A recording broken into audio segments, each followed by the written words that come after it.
Fina uko karibu sana na Kajala, tunaona kwenye comments na nini, na kuna kipindi ulifanya wimbo na Harmonize, katoa mpaka video, umejiachia sana kwenye video. Ukaribu wako na Harmonize na Kajala, unajumuisha wote wawili au Kajala unamjua kivyake au na Harmonize unamjua kivyake? Mimi nafikiri nilimjua Harmonize ama niliweza kusogea na kufanya tena collaboration na Harmonize kwa sababu ya Kajala. Kipindi kile Uponyonyo imefanya vizuri sana. Kajala alikuwa na support sana na walikuwa na support together na Harmonize, ndo akaniita. Kwa watu wengi hawajui, it was a girl supporting a girl, unaelewa. Mimi namheshimu sana Kajala and I love her kwa sababu pia she's my homie.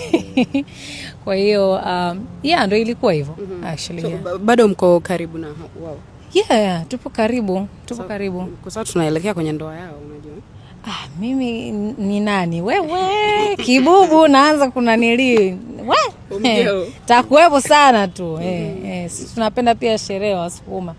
Tunapenda sherehe wali nini nyama. Anakuinspire kwenye mazoezi pia? Nani Kajala? Siwezi kusema kwamba anani-inspire kivile, lakini I respect her discipline.